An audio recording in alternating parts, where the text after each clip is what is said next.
utos niya naman.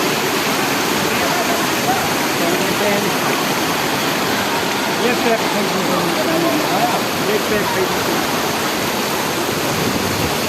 Ang sabi ito,